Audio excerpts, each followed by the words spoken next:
Listo. A ver chicos, ¿cómo están? Buenas, buenas. A ver, empezamos nuestra sesión de hoy llamada Escuelas Psicológicas, que, ojo, no es otra cosa más que la historia de la psicología desde su aparición como ciencia, ¿ya? Por si acaso. O sea, cuando hablamos de escuelas psicológicas, recuerda, hablamos de un conjunto de etapas o procesos por los que atravesó la psicología a lo largo de los años hasta convertirse en lo que es hoy, que tampoco es que sea tan definitiva por si acaso, ¿va? Hoy en día hay un conflicto bastante fuerte sobre cuál es el mejor modelo o el mejor enfoque para abordar los asuntos psicológicos. Esto te lo voy a decir, te voy a ser bien honesto, suele a veces complicar la atención que se da a las personas, ¿no? Por ejemplo, ¿no? Quien te habla, yo pertenezco a lo que es el enfoque humanista. Tengo amigos, enfoque cognitivista, enfoque conductista, enfoque cognitivo-conductual, enfoque psicodinámico, enfoque psicobiológico. ¿Ya? Entonces hay distintos enfoques. Y esto, ¿por qué te digo que suele a veces perjudicar a las personas? Porque muchas veces, si eres muy rígido en tu enfoque, pierdes la idea de cuál es la mejor, valga la redundancia, ¿no? Cuál es el mejor enfoque para el problema que tiene. Por ejemplo, un consenso es que si una persona tiene un problema vinculado a la adicción, entonces el mejor enfoque siempre va a ser el conductual. Si una persona tiene problemas de conducta, pues entonces el mejor enfoque será el modelo cognitivo-conductual. Si una persona está atravesando por problemas familiares, problemas de pareja y demás, solemos usar o bien el modelo cognitivo, el enfoque humanista, ¿ya? O también llamado enfoque gestáltico, o por ahí el enfoque sistémico, ¿no? Entonces, quiero que se den cuenta cómo los psicólogos ya deben de ser muy conscientes de que por más que tú tengas un enfoque definido o una orientación clara sobre tus preferencias en psicología, eso no debería afectar al tratamiento o abordaje que se le da a los clientes. ¿Sí? Bueno, entonces comencemos. La fecha más importante que a nosotros nos va a interesar es la primerita, ¿no? O por obvias razones. Dado que en 1879, ¿ya? En esta fecha, esta fecha es importante, ¿ya? Vamos a una segunda, así como para que quede bien clarito que esta fecha es importante. ¿Ya? Aquí, ¿qué es lo que ocurre? Fácil, se da la fundación del primer laboratorio de psicología experimental en la Universidad de Leipzig, allá en Alemania. Eso es lo primero. Ahí lo vamos a colocar por aquí. 1879, ya tiende a ser una fecha importante en psicología. Ya lo que nos importa de ella como fecha es que se da la fundación, vamos a colocarlo por acá, se da la fundación, ¿sí?, del primer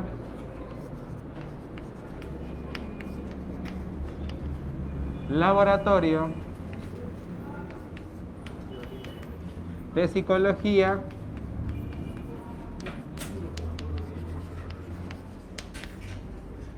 así, de psicología experimental. Y esto ocurre en la Universidad de Leipzig. Ya, por si acaso, esto se da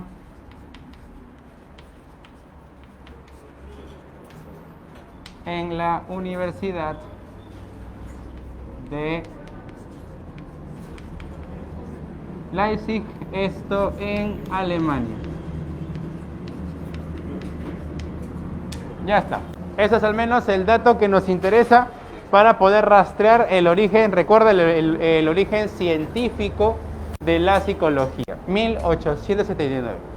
Pero antes de que surgieran los llamados enfoques psicológicos, o sea, los estilos de abordaje que tiene un profesional en psicología para tratar los problemas, conflictos, dificultades o trastornos mentales que tenga una persona, pues hubieron las escuelas psicológicas. ¿Y qué vas a entender por escuela? La escuela es un corpus doctrinario teórico. ¿Ya? Repito, es un corpus doctrinario teórico. ¿Corpus por qué? Porque es un conjunto. ¿Un conjunto de qué? Corpus doctrinario. Un conjunto de doctrinas, ideas, pensamientos. ¿Ya? Ahora, es un corpus doctrinario teórico. Estas ideas, pensamientos, ¿ya?, permiten una explicación. ¿Ya? Por eso es que un enfoque psicológico se entiende por un corpus doctrinario teórico. Es un conjunto de ideas que permiten la explicación, obviamente, del comportamiento humano o de alguna anomalía. Entonces, a lo largo de los años, los psicólogos han ido definiendo cómo es que la psicología va a tratar las cosas.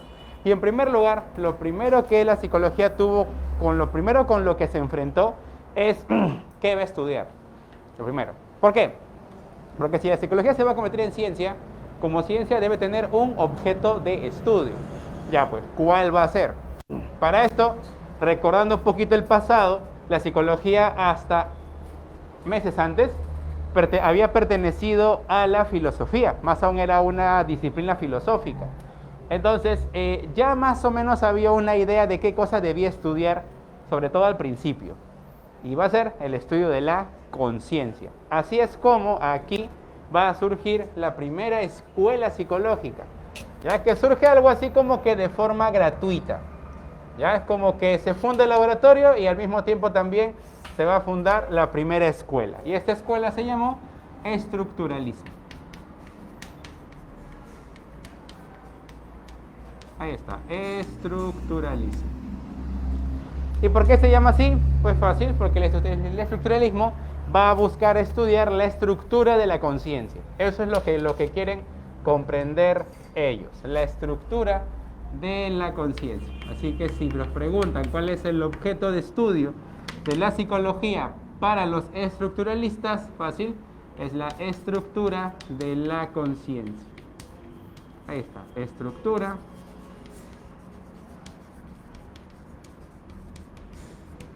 de la conciencia. Ahora, ¿quiénes son los psicólogos o los personajes que van a aparecer y van a tratar de dar una fundamentación a todo esto? Ya, bueno, esos señores son, vamos a colocarlos por acá. Por un lado, tenemos a la figura de Edward Titchener. Ya, en el estructuralismo tenemos a Edward Titchener y a su profesor Wilhelm Wundt, que para estas alturas ya debes de saber que Wilhelm Wundt es el padre de la psicología porque fue él quien fundó el primer laboratorio de psicología experimental. Bueno, entonces, 1879, la psicología nace como ciencia y también nace su primera escuela. Pero si yo quiero estudiar en la conciencia, y sobre todo ya presupongo que tiene partes, obviamente esto viene de la filosofía de Wundt. Wundt era un seguidor de Kant y como buen kantiano entiende que el entendimiento humano se divide en formas a priori y categorías a priori, lo que él va a llamar los átomos de la conciencia. Bueno, dichos átomos, según Kant, se comprendían mediante la razón, ¿no? Una especulación dialéctica que me llevaba a comprender dichas condiciones a priori del entendimiento. Ya, pero eso es filosofía, pues. Bueno, lo que va a decir es, yo puedo acceder al conocimiento de dichos átomos de la conciencia a través de la introspección experimental. Y ese va a ser el método que va a incorporar el estructuralismo. Si nos preguntan por el método, diremos que es la introspección experimental. Ahí está, introspección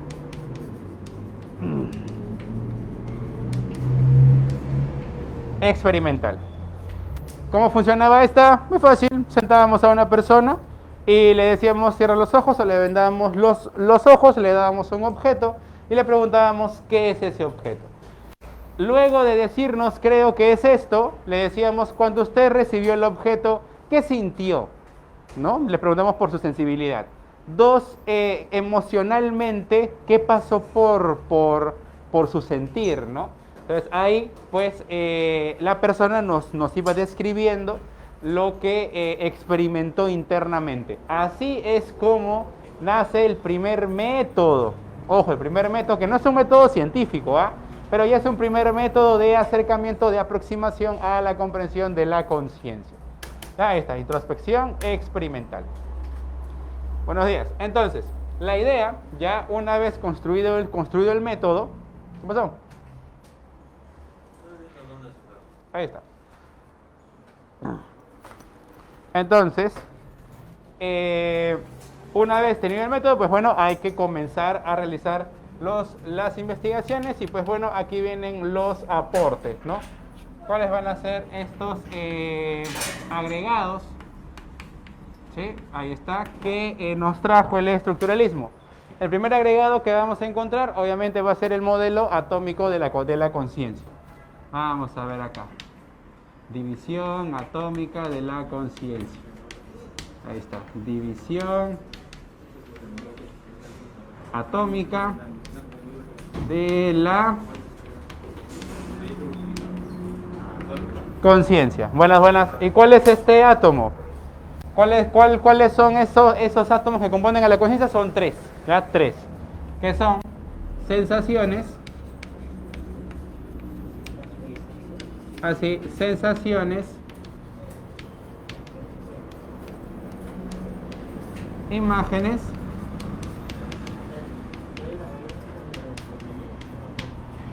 Y sentimientos, ¿ya? Ahí está. Entonces, cuando una persona, por ejemplo, se le daba a comer o a masticar, mejor dicho, un grano de café, la persona tenía una sensación, muy amargo.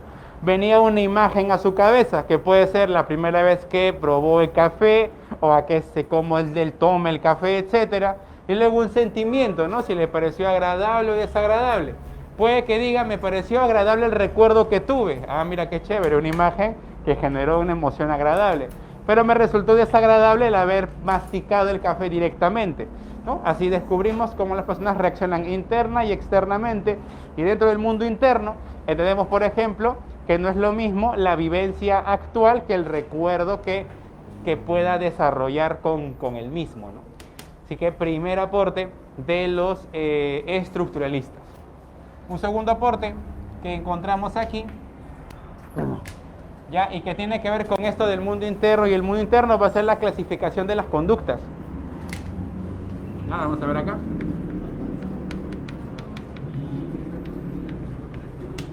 Clasificación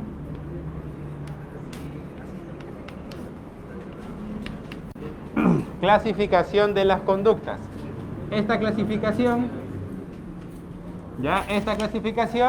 es muy fácil, ¿eh? Bundt va a decir que hay dos conductas, la conducta interna y la conducta externa, ¿ya? Nada más así, conducta interna y conducta externa.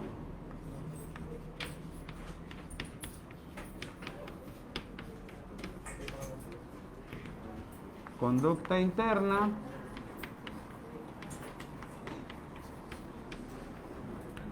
Conducta externa. ¿A qué le vas a llamar conducta interna? Lo que ocurre en mi conciencia, ¿ya? Así. Lo que hace mi conciencia. O sea, es la actividad consciente. Actividad mental, mejor dicho. Vamos a llamarla así, actividad mental. ¿Y qué cosa es la conducta, la conducta externa? La actividad visible, ¿ya? Así, la actividad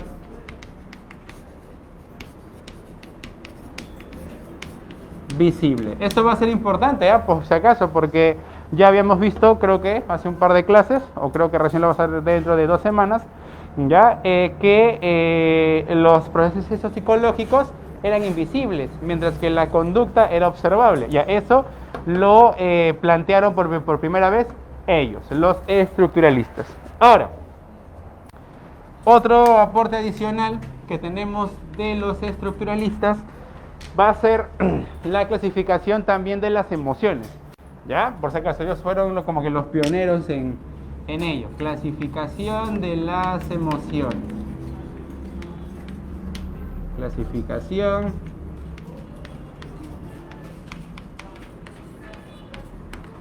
de las emociones. Y ellos dijeron que hay dos tipos de emociones. Por un lado estaría la llamada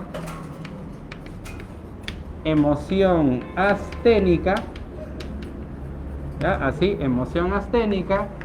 Y por otro lado estaba la emoción esténica, ¿ya? ¿Cómo diferencia asténica de esténica? Fácil. Asténica, sin reacción. Así, sin reacción. Esténica,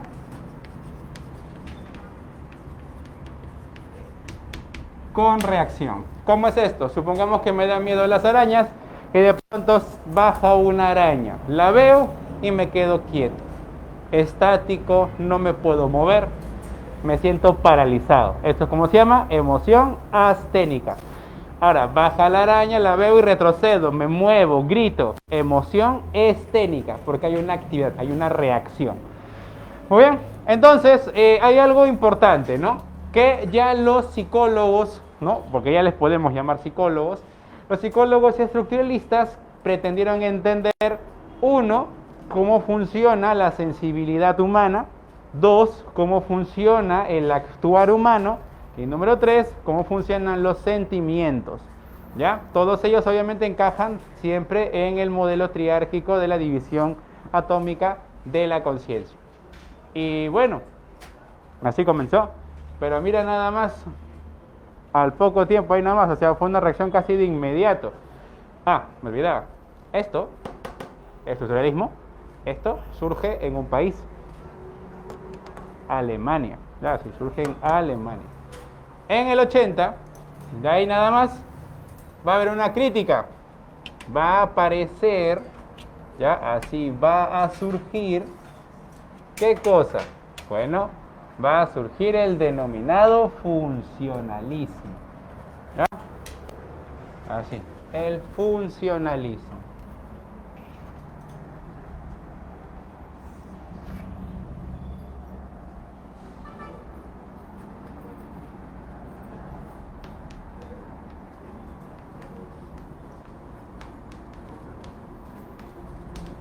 Ahí está. Funcionalismo. Bueno, ¿qué es lo que tenemos que saber del funcionalismo? Es que es una escuela psicológica norteamericana. ¿Ya? Y acá te va a llamar la atención. Los funcionalistas también tenían su laboratorio experimental de psicología. Solo que... ¿Y quién me dice cuál es? Ah, muy bien, ¿no? Fíjate, la psicología se convierte en ciencia con la fundación del primer laboratorio de psicología experimental de 1879. Pero Estados Unidos ya había fundado un laboratorio en 1875. Entonces la pregunta es, ¿por qué no son los norteamericanos los creadores, ¿no?, y fundadores de la psicología como ciencia?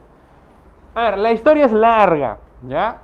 Es larguísima. En resumen, es que los norteamericanos no separaron filosofía de psicología. Más aún, la psicología se volvió un anexo, ¿ya? Aún mantenían ciertas ideas, ¿no?, filosóficas bastante fuertes. En cambio, el estructuralismo, de cierta manera, trató de desligarse, introduciendo uno que otro concepto. Sin embargo, ojo, la respuesta que te estoy dando no llega a ser satisfactoria, dado que son muchos factores, ¿ya? Otros consideran también que el funcionalismo no llega a ser, pues, la primera escuela, o Harvard, ¿no? Así como acá fue Leipzig, en Estados Unidos Harvard, no se le considera como primer laboratorio. Es, entre otras razones, porque consideran que los psicólogos norteamericanos lo primero que hicieron fue abordarlo netamente a nivel biológico. Entonces sentían, sobre todo esto lo pone la APA, sienten como que el funcionalismo lo que hizo fue biologizar la psicología, ¿no? En cambio, por lo menos los estructuralistas mantenían una visión más psicológica, valga la redundancia, ¿no? O sea, más mental, ¿no?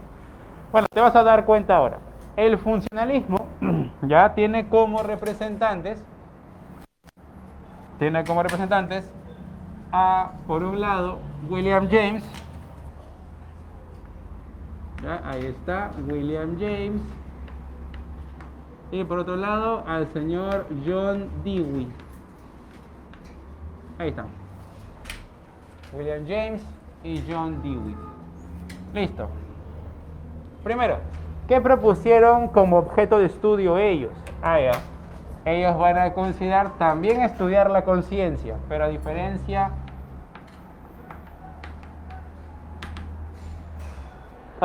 de los funcionalistas, ellos van a decir que la conciencia no es el objeto final.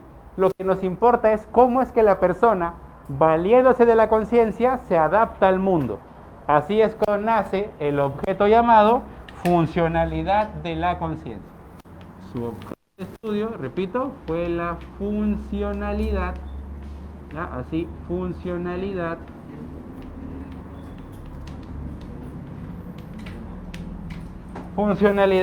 de la conciencia. ¿Listo? ¿Cómo funciona? Pero repito, no es cómo funciona en el sentido interno de ella, sino es cómo es que la conciencia nos permite hacer cosas. ¿Ya? Bien. Ahora, ¿qué método voy a emplear para eso? Pues no. Bueno, antes de ver el método, de ver su método, hay que ver sus antecedentes, o por lo menos las referencias que tuvieron ellos para desarrollar su teoría. Bueno, vamos a ver cuáles son. Referencias. La primera referencia que tenemos es la fisiología, la ciencia fisiológica. Ahí está, tenemos a la fisiología. ¿Y qué cosa toman los estructuralistas de la fisiología? Fácil, ¿qué es fisiología? Es la ciencia que se encarga del funcionamiento de los sistemas del cuerpo. Muy bien, entonces ellos se van a centrar en el funcionamiento del sistema nervioso. ¿Ya? Eso es lo que van a tomar de la fisiología. Funcionamiento del sistema nervioso. Ahí está, funcionamiento del sistema nervioso. Listo, ya está. Hay una segunda referencia que también toman los funcionalistas, y esta es el evolucionismo.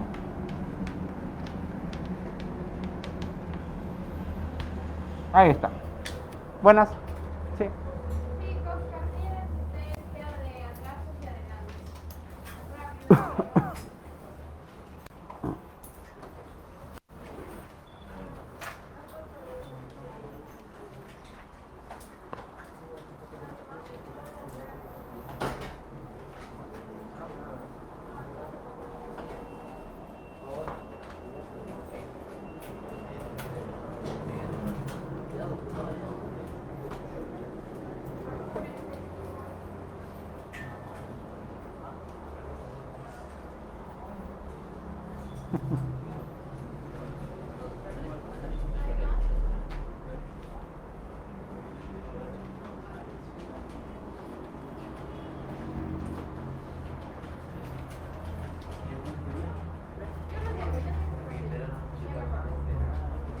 Listo.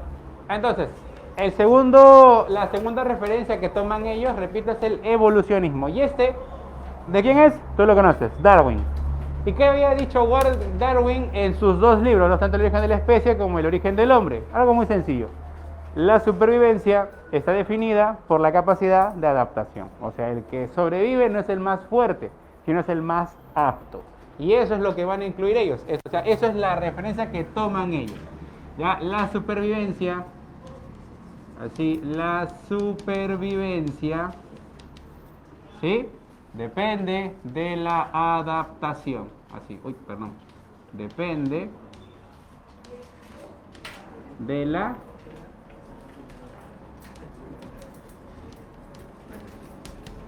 la adaptación.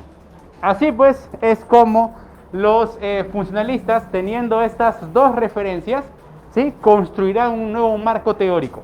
Es cierto, más científico, más biologicista, pero al fin y al cabo es un poquito el devenir que va a tener la psicología hasta hoy en día. O sea, no está mal lo que dijeron los estructuralistas, pero hay que reconocer que esto es lo que prevaleció hasta hoy. Ahora, te soy franco, esto y esto hoy en día no existen. O sea, no vas a encontrar a ningún estructuralista ni funcionalista, eso no hay. Ya esto ya, chao, adiós, esto es historia. Ya, pero sí que evolucionaron satisfactoriamente ellos más que ellos, ya, por si acaso. Ahora, ¿qué método es el que consideraron los funcionalistas para comprender o estudiar, pues, dicha funcionalidad? Bueno, vamos a ver. Ahí está, método. Bueno, sus métodos fueron dos. El primero que vamos a encontrar es el de la extrospección. El primero.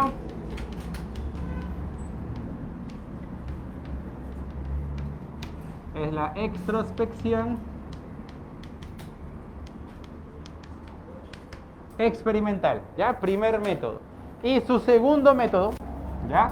Va a ser la aplicación de test psicológicos. Así, aplicación de test psicométricos, ese va a ser el nombre. Test psicométricos. Siendo pues obviamente sus métodos al mismo tiempo aportes a la psicología, ¿ya?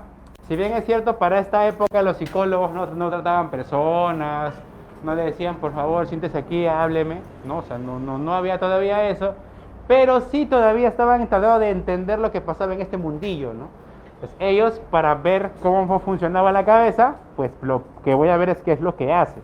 O sea, analizo la conducta externa, qué hacen ellos. Bueno, extrospección.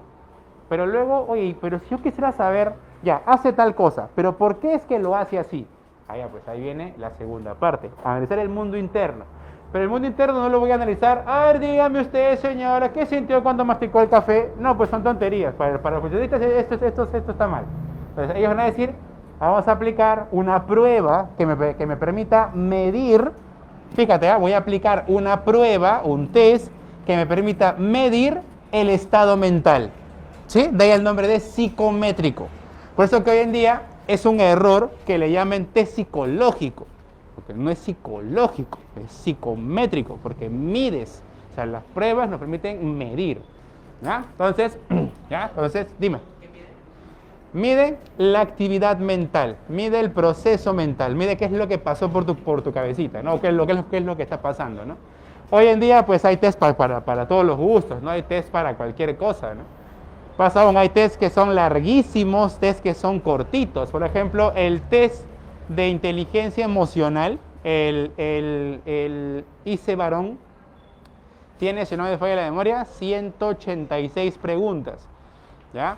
Pero también tenemos el test más breve del mundo, ¿no? Que solo tiene 5, que es el test de la felicidad, ¿ya? Entonces, obviamente hay también test que son exageradísimos, como por ejemplo la escala multiaxial de Milon, que tiene 214 ítems, entonces es una barbaridad, pues, ¿no? Casi imaginarán intentando aplicar eso, ¿no? En consulta. Pero bueno, ahí está, aportes que nos deja el funcionalismo, sin que, ojo, pongamos aportes. Sus métodos ya fueron un aporte significativo. Muy bien, así pues, va a pasar el tiempo, los psicólogos van a decir, oye, mira qué chévere hago mi psicología, porque yo estudio la mente y yo lo hago observando, y los de abajo yo lo hago preguntando qué es lo que siente.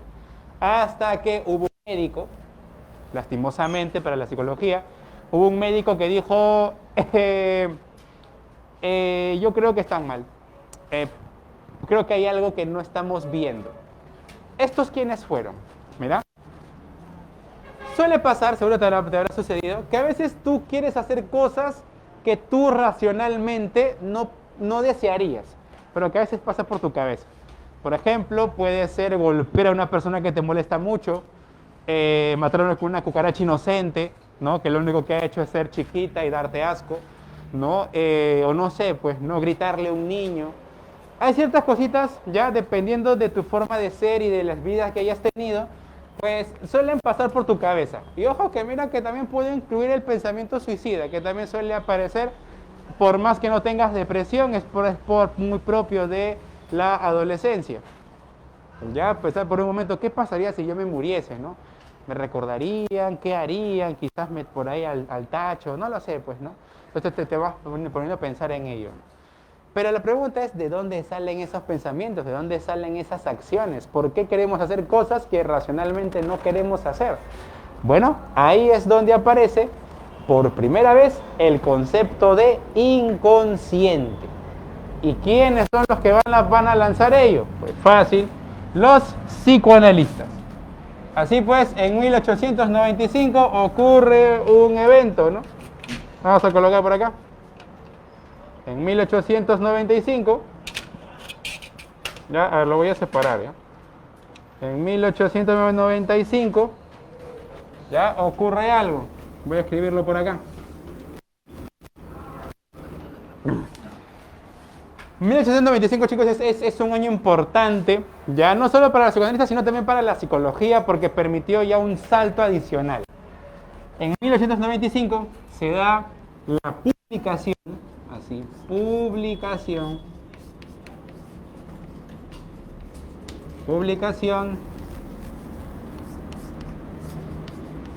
del libro Interpretación de los sueños.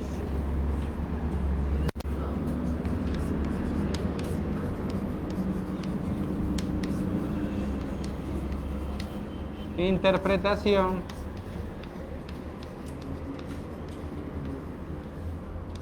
de los sueños del médico Sigmund Freud.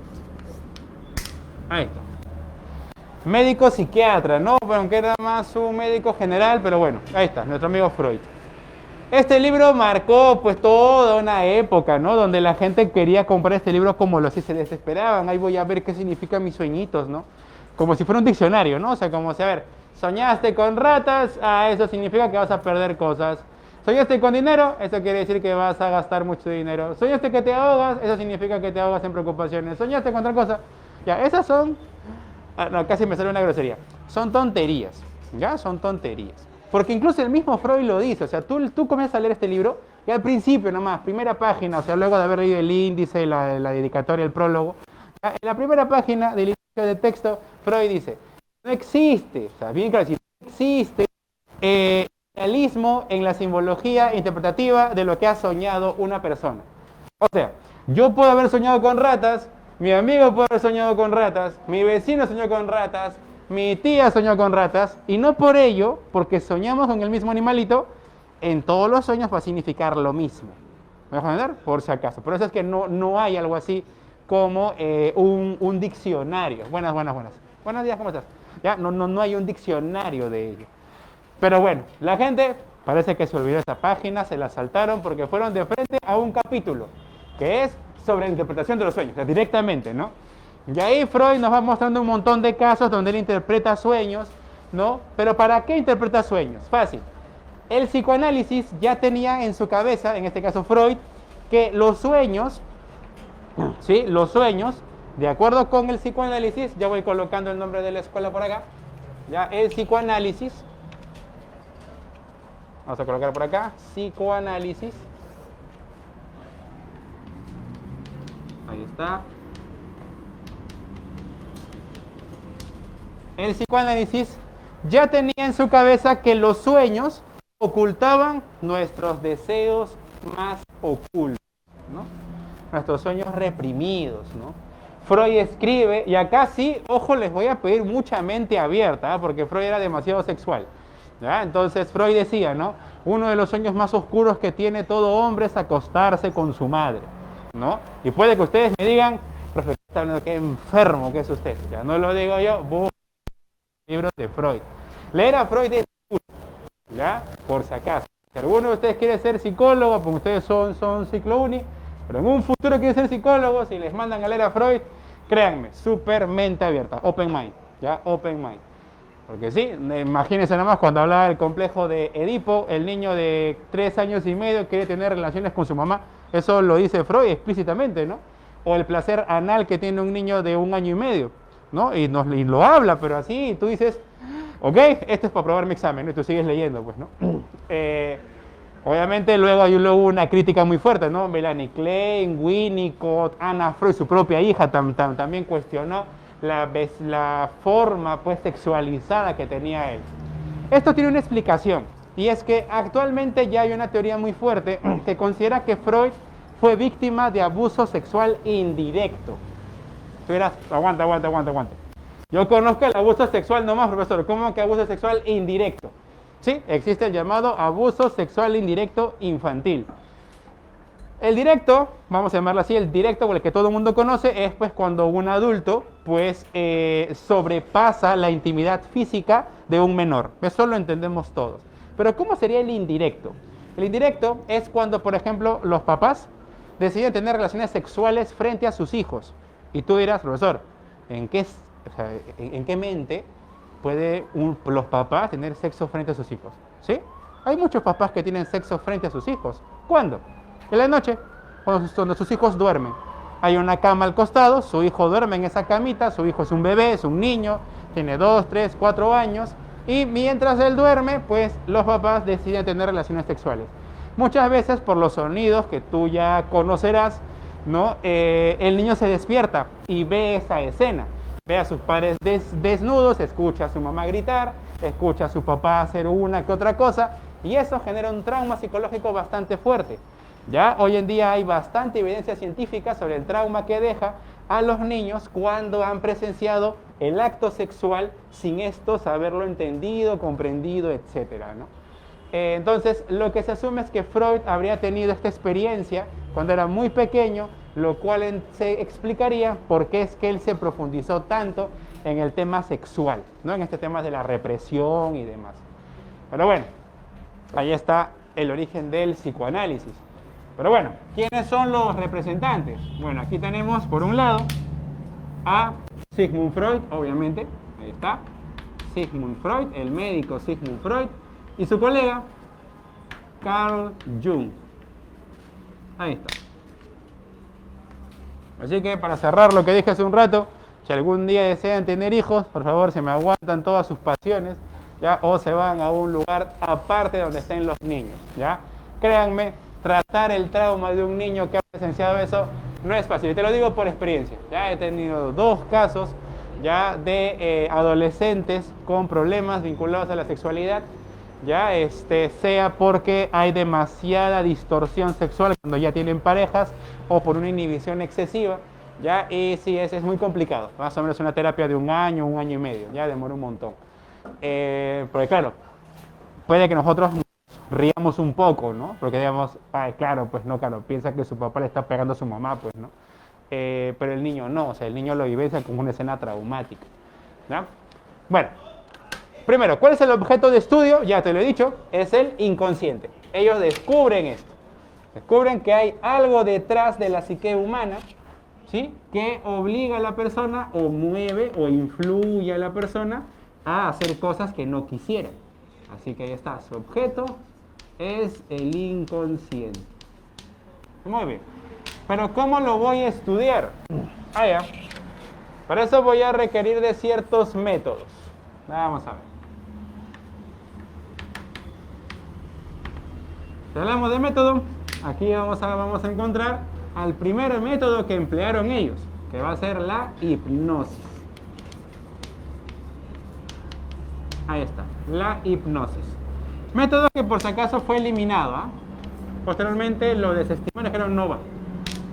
Después usaron un método más, la asociación libre.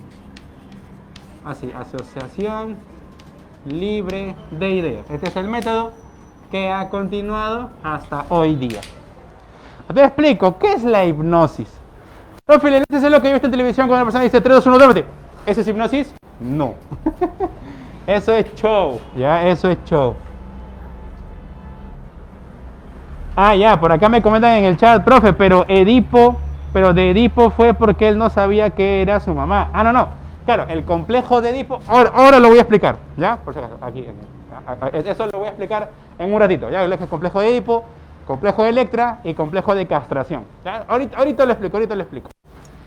Entonces, ¿la hipnosis qué es? Ya, la hipnosis es la inducción, ¿ya?, al sueño profundo. O sea, inducimos a una persona al sueño profundo. Para esto hay que tener un poquito conocimiento de lo que deberían hacer esquemas encefalográficos, ¿ya? Cuando tú conectas a una persona a un encefalógrafo, van a salir dos tipos de ondas. Unas ondas así largas y estiradas, ¿ya?, que son ondas tipo beta, ¿ya?, ondas beta.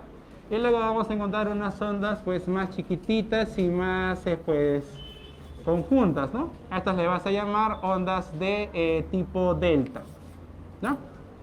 Muy bien, entonces, cuando tú estás despierto, así súper activo, tienes este tipo de ondas. Perdón, este tipo de ondas. Estás despierto, oye, ¿qué tal? ¿Cómo estás? Pues tu conciencia está activa. Pero cuando una persona está durmiendo, está seco, pues tiene esto. Ondas largas, porque hay poca actividad cerebral. Sin embargo, cuando entramos en el sueño, hay 5 fases del sueño. Ya lo que sería la fase 1, fase 2, fase 3, fase 4. En lo general ocurren estas. Pero en la fase 5, ¿ya? En la fase 5, también conocida como sueño MOR o sueño REM, ¿ya? Las ondas cerebrales describen el siguiente movimiento.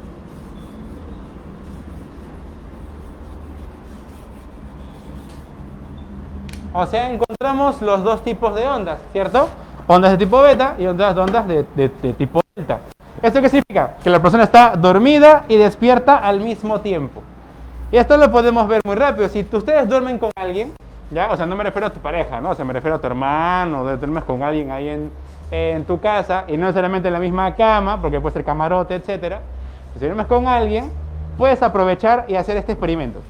En la nochecita, ¿no? Puedes despertarte, plan de 2, 3 de la mañana, ¿ya? O puede ser 4 también. Acércate a la persona y dile, ¿no?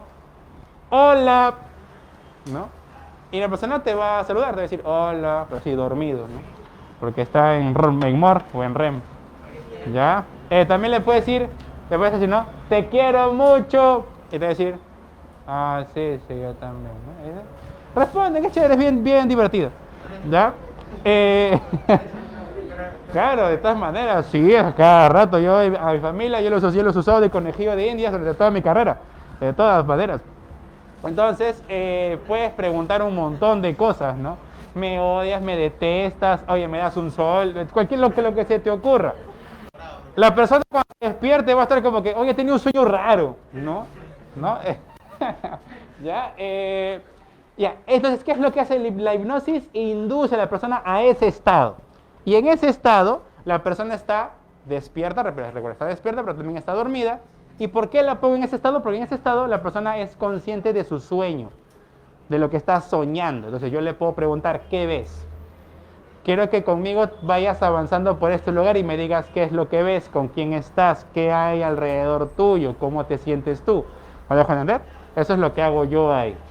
El problema, o sea, ¿por qué es que eliminó Freud la hipnosis? Es que dicho método no permitía un avance. O sea, cuando la persona despertaba, no recordaba nada de lo que había pasado. Claro, estaba mejor, estaba más calmada, más lúcida, pero no recordaba lo que había pasado. La cosa era que unos meses después recaía en el problema, porque realmente la hipnosis no terminaba por resolver ya el problema. ¿Sí? Ahí está. A ver, pues ¿qué me dicen? Pensé que se refería a la obra. Ah, no. Entonces, ¿ya? Ahí está, hipnosis, ¿ya? En cambio, la asociación libre es la más chévere. La asociación libre es cuando dialoguemos con una persona y le dejamos que esta persona nos cuente sus cosas libremente, que vaya narrando y diciendo lo que le parezca. Le podemos hacer una que otra pregunta para que siga asociando libremente y nosotros ir anotando lo más rápido que se pueda para entender la historia clínica. ¿Sí? Ahí está, método. Muy bien, con ello, ya el psicoanálisis está pues prácticamente listo, pues, ¿no? Para que nos muestre su aporte. Vamos a ver. ¿Cuáles son los aportes que nos dejó el psicoanálisis? En primer lugar, así, el prototipo del método psicológico. Prototipo del método psicológico.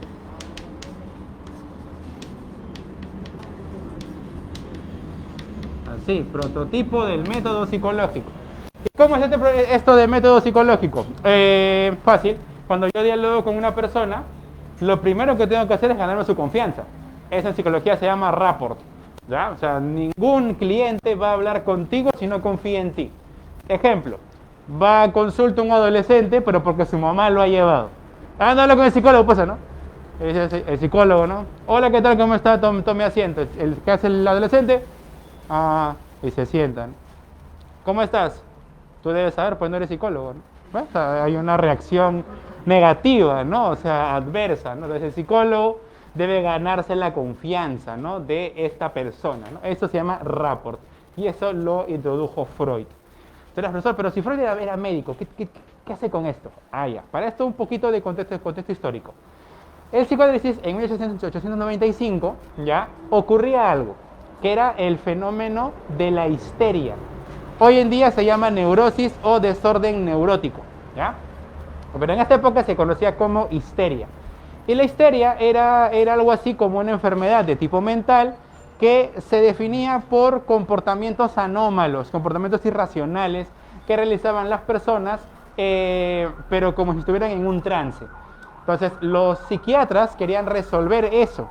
Para ello, pues usaban distintos métodos, ¿no? Como por ejemplo, meter a la persona en una tina, ¿no? Con agua helada y cubos de hielo hasta que se calmara, ¿no? ¿Te calmaste?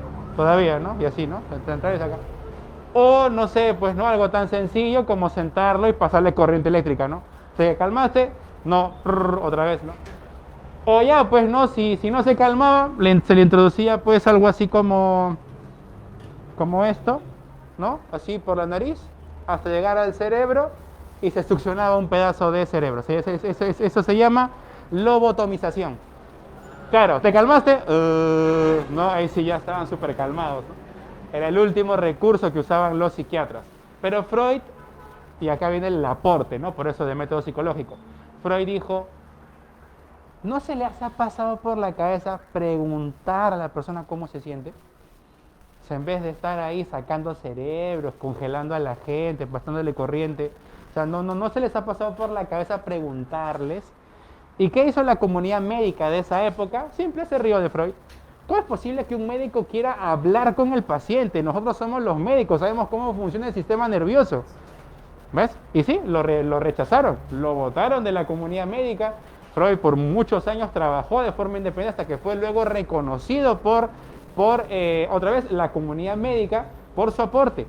Al entender de que muchos de los pacientes resolvían sus problemas por simple y llanamente hablar con ellos. Por eso hoy en día uno de los primeros protocolos que tienen los médicos cuando van a atender o van a llevar a cabo una cirugía es entrar en confianza con la persona, para que la persona con libertad y tranquilidad pues vaya a el quirófano sin problemas o acepte su tratamiento y demás. Entonces el método psicológico es ese aporte que nos dejó Freud. Siguiente. ¿Qué otro aporte nos dejó este señor? Ya, es el desarrollo psicosexual. El desarrollo psicosexual de las personas, ¿no? En este caso, del niño. Él nos va a hablar de varias cosas acá. A ver, aquí él nos habla de 4 fases, ¿no? La fase oral, cuando eres bebito, ¿qué es lo que te gusta? Chupar cosas. Y eso te produce placer. Y eso lo sigues haciendo y es que no. La 10 es que no, pero si lo sigues haciendo es porque ha habido una fijación de esta fase, ¿no? Aunque Freud decía que cuando te gusta alguien, o sea, cuando alguien te gusta mucho, automáticamente tu mente te dice, tienes que chuparlo, ¿ya? Ya les he dicho, Freud es full mente abierta, ¿ya? Por si acaso.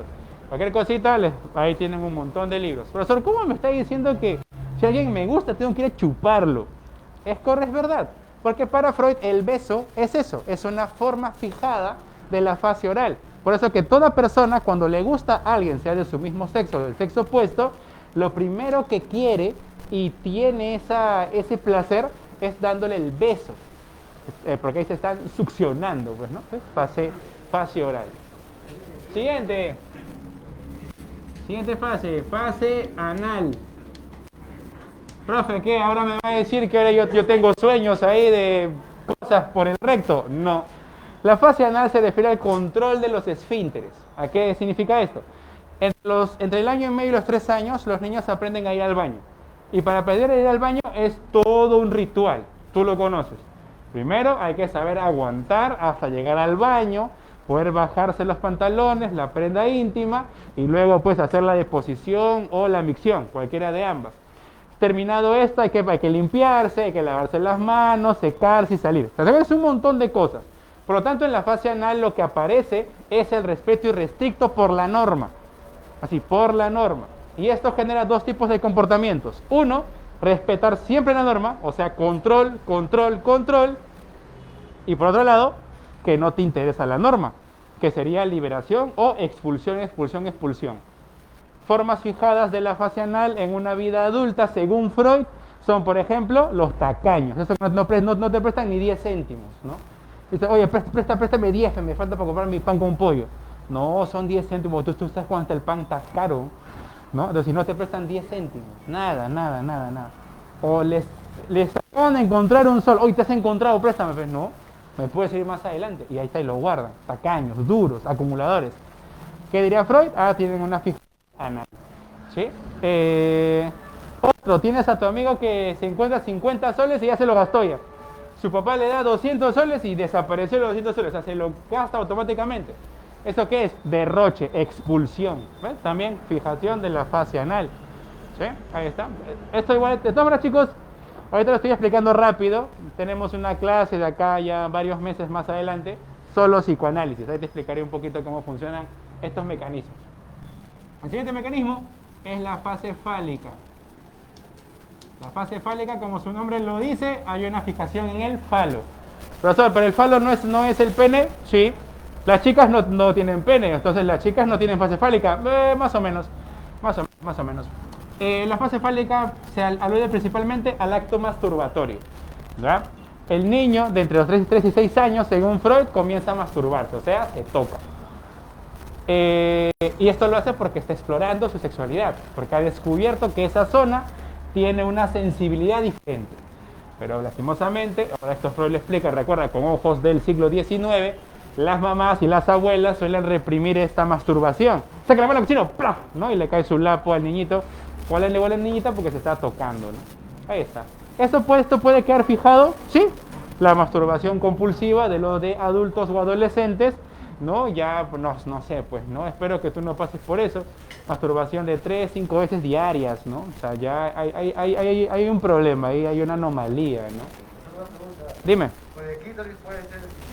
Claro, exacto. Eso lo va a decir Jung. Jung va a decir, en la fase fálica en las mujeres sería una fase clitorítica. Eso lo va a decir Jung. Así lo va a llamar, fase clitorítica, ¿ya? Entonces ahí tenemos esta doble, coordinación entre estos dos autores. Aquí está aquí por ejemplo, por supuesto la que me habías preguntado, aquí está en la fase fálica el complejo de Edipo y el complejo de Electra. Ya, por si acaso lo voy a colocar acá entre paréntesis. Ya, aquí se desarrolla el complejo de Edipo. Ya, ahí está, complejo de Edipo y Electra. Hay un complejo más que es el complejo de castración, pero ese ya lo veremos más adelante. Aquí la idea es muy sencilla. Complejo de Edipo, el niño siente atracción por su padre. Complejo de Electra, la niña siente atracción por el padre. Es cierto que en la literatura, sabemos que Sófocles escribió una obra llamada Edipo Rey, donde Edipo, pues es este niño que el oráculo le había dicho al rey Layo que lo iba a matar y se iba a casar con su propia madre, ¿no? Entonces el rey Layo, al enterarse de eso, le dice pues a uno de sus encomendados que mate al niño, ¿no? Entonces el señor se lo lleva al niño y dice como que, pucha, qué pena matar a este niño, ¿no? Y sobre todo tiene los pies feos, ¿no? Tiene los pies enormes, ¿no? Recuerden que Edipo significa eso, ¿no? El que tiene pie grande, ¿no? Entonces fue lo que hace es pues colgarlo, ¿no? Lo cuelga también de los pies, lo que hace que se hinchen más todavía, ¿no? Queden más feos.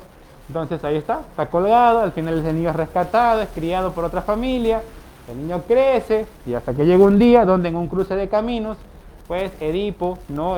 Termina pues asesinando al rey Layo y luego como mató al rey, pues tiene que ir a asumir pues, ¿no? El nuevo gobierno, pasa por el problema de ¿cómo se llama? La adivinanza de la esfinge y al final se casa con Yocasta, ¿no? Para esto Edipo no sabía obviamente que Layo era su papá y que Yocasta era su mamá, hasta que al final se entera, ¿no? Se entera que él había matado a sus padres, él había tenido, bueno, se había recostado con su mamá, y no, pues no, entonces él decide, pues, acaba, ¿no? Acaba con su vida, claro, se arrancan los ojos y si no me equivoco, Yocasta se ahorca con su cabello, ¿no?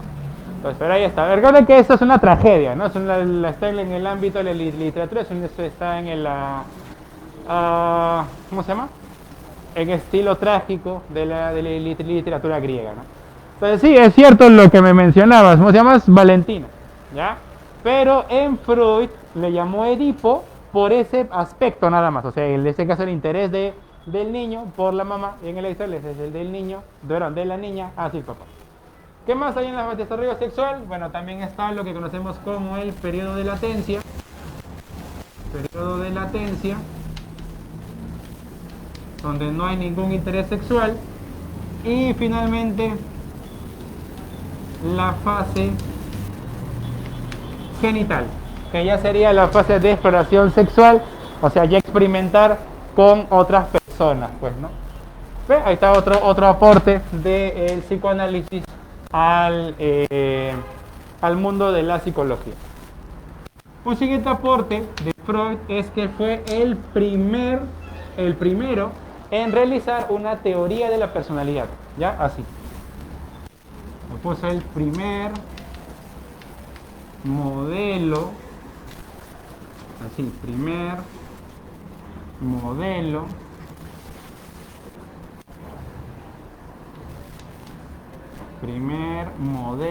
explicativo,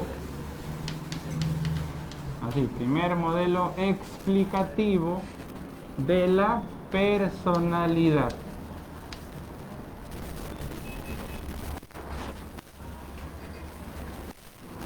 Ahí está, primer modelo explicativo de la personalidad. ¿Ya? ¿Esto de dónde salió? O mejor dicho, ¿esto en qué derivó? Pues así lo conocemos hoy en día como ello, yo y super yo. Por si es que alguien tiene la pregunta, ¿ya? Profe, ¿por qué se ha detenido tanto en esto? Ya, es porque Uni te pregunta por esto. O sea, en su prospecto de Uni le dan mucha importancia a Freud. Ahora, ¿por qué? No sé. ¿Ya? La verdad que no entiendo por qué. Pero vamos que aquí no es lo que me parezca, no es lo que te va a preguntar Uni, ¿no? Por eso es que me he centrado un poquito más en Freud. Ello, yo y super yo. ¿Cómo funcionan? Fácil. Por ejemplo, no sé. A ver. Pregunta. Si tienes pareja, ¿tu pareja puede violentarte? O sea, ¿puede tocarte sin tu permiso? Piensen bien su respuesta. ¿Eh? ¿Sí o no?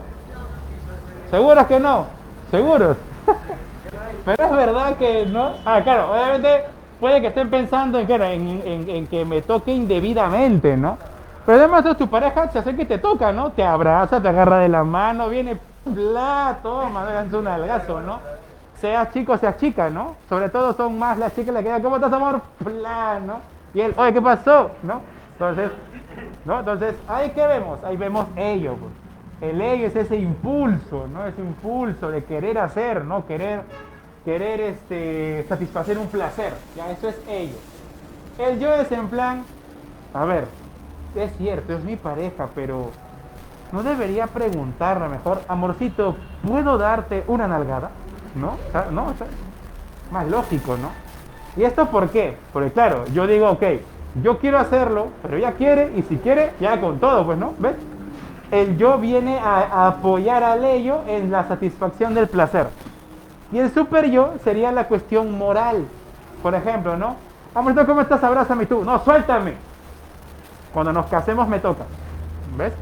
Hay una cuestión ya moral, una norma superior que se establece. Así es como Freud explica la estructura de la personalidad humana.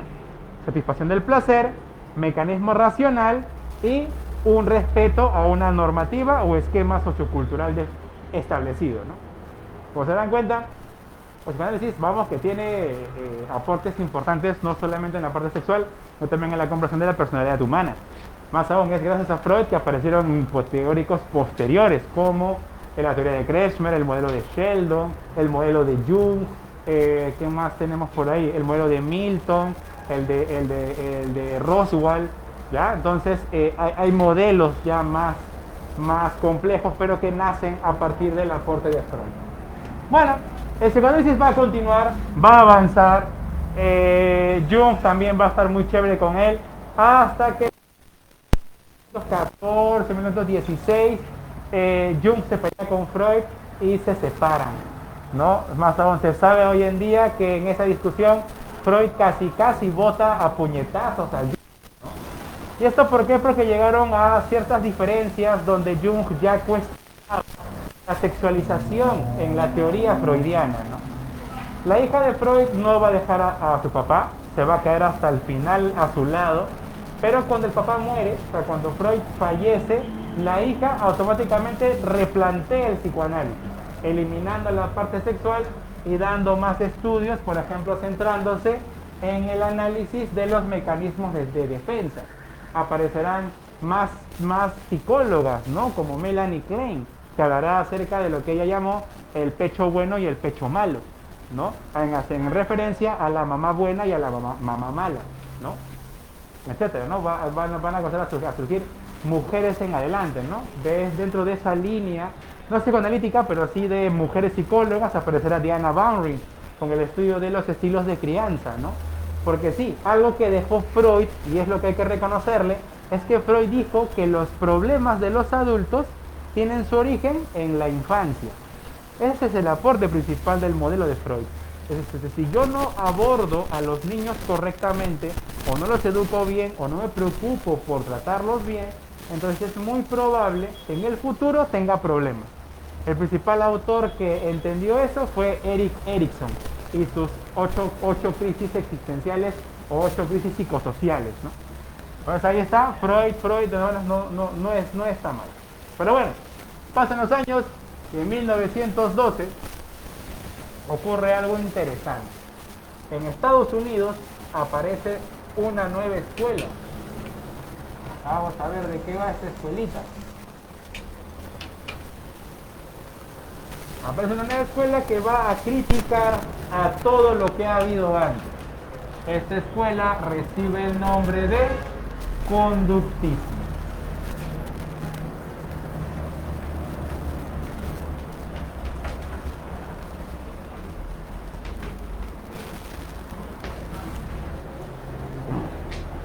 A ver, ¿quiénes son sus representantes? Bueno, a ver, en primer lugar, solo hay uno, ¿no?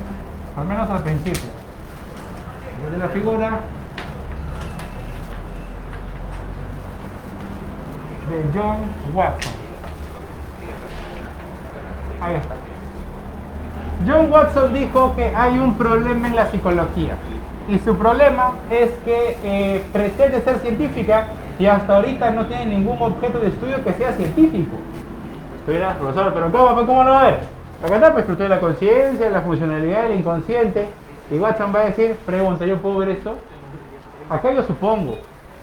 ¿Acá acaso yo veo esto? ¿De dónde Freud me saca inconsciente? ¿Cómo estás seguro que existe eso? ¿O solo se lo inventó porque nadie lo quería en la medicina? ¿No? Entonces, Watson lo que va a decir es, si la psicología de verdad quiere ser ciencia, tiene que trabajar al nivel de la física, de la química. O sea, tener objetos observables, medibles, predecibles, controlables y modificables. Dime. ¿Sí? Así es como el conductismo planteará como objeto de estudio a la conducta. Profesor, una pregunta. Dime. ¿Desde qué momento la psicología debe ser considerada como una filosofía? Acá, en 1879, con la fundación del laboratorio. O sea, desde que tiene el laboratorio ya no puede ser filosofía, porque ya no es especulación. Desde ahí. Ahora, objeto, repito, es la conducta. Pero acá ten cuidado. Es la conducta observable. Verás, pero obviamente la conducta se observa, ¿no? Sí, yo lo sé. Yo sé que la conducta se observa, te entiendo, pero ¿a qué me refiero con esto de conducta observable? Fácil. Lo que sucede es que ya había un precedente acá. Dos tipos de conducta, conducta interna y conducta externa. Entonces, cuando Watson habla, lo hace con la nomenclatura que existía en su momento. En su momento habían estos dos tipos de conductas. Por eso dice, la psicología debe estudiar esta de acá, la conducta que se puede ver. ¿Sí? Por si acaso, solo por eso. ¿Ya? Listo. Entonces, tenemos aquí a la conducta observable. Ahí está. Pero, ¿cómo la voy a estudiar? Muy fácil.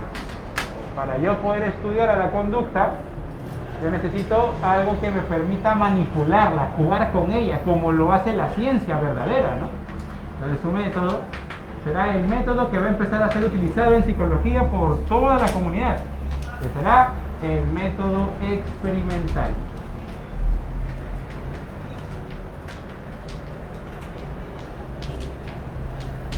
Así, método experimental.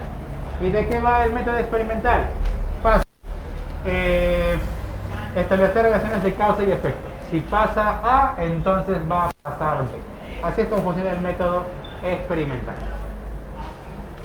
Pero Watson no viene de gratis, sino que Watson, él había tomado una teoría previa. Vamos a ver su referencia. Él va a tomar como referencia a la reflexología rusa.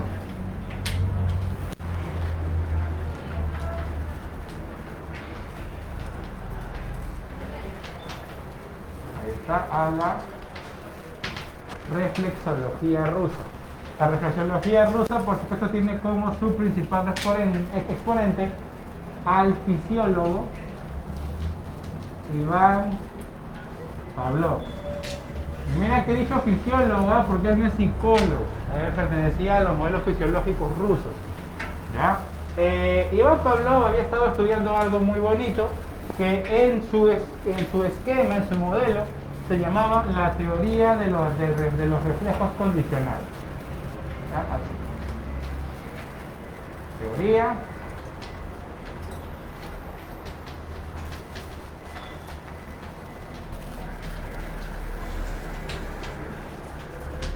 de los reflejos condicionales. Por ejemplo, ¿cómo puedo hacer para que mi perrito, ¿no?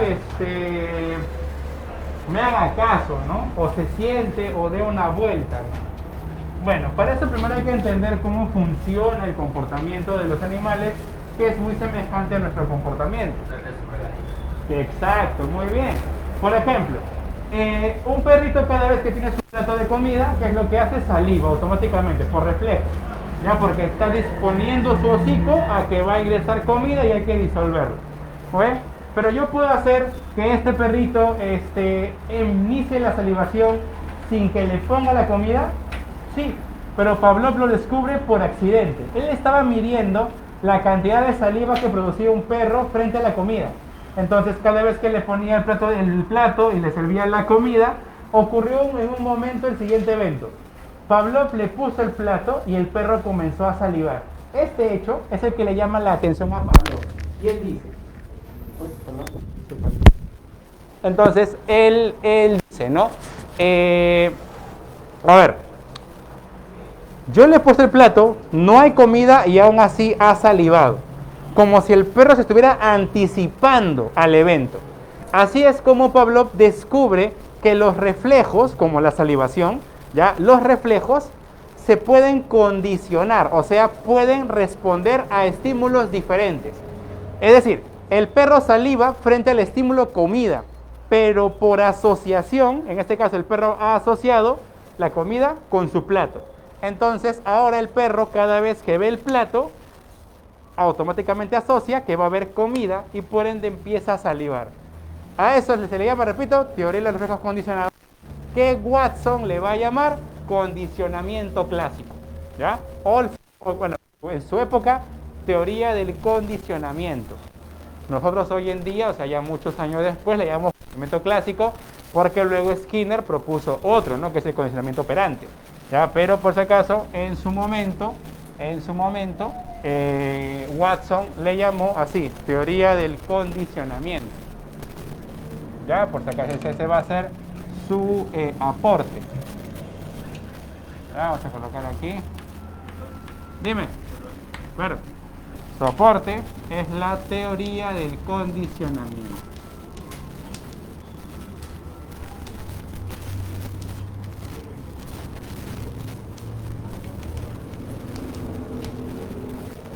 Ahí está. Ahora, para Watson, no se quedó como que tranquilo solamente con el hecho de ya, pues no, ya está el condicionamiento, pues no, listo, se acabó. No, él quiso ir un paso más allá. Y así, ¿cómo? Allá, Pavlov él va a trabajar con campanas, metrónomos, silbatos, un montón de elementos. Pero Watson va más allá, él va a trabajar con un niñito. Este experimento del pequeño Albert. Es un experimento que, claro, para la época, o sea, no era aceptable. Hoy en día, normal, pues, ¿no? O sea, porque vamos, o sea, yo quiero que el niño aprenda tal cosa, lo condiciono. Porque hoy en día es una técnica. Pero para la época, ¿por qué fue tan cuestionable? Porque por primera vez, ya, y es por eso que es importante Watson, es que por primera vez Watson le mostraba al mundo que se podía manipular la acción humana, generando así otro aporte más, bueno, ya no me alcanza a escribirlo, que es el proyecto de instrumentalización humana. Watson lo va a dejar así, como proyecto, pero ¿quién lo va a desarrollar y va a escribir un libro completo de eso? Skinner. Skinner escribe un libro llamado El Common Law. Y en el Common Law, Skinner nos habla sobre una ciudad imaginaria donde todos sus habitantes se rigen por la teoría del condicionamiento que él plantea, en este caso Skinner, ¿no? Claro, es un mundo perfecto, pero ¿cuál es el problema? Pues que todos estamos manipulados. Para Skinner, la mejor sociedad es aquella que actúa por condicionamiento. Ya está. Y eso lo inició Watson.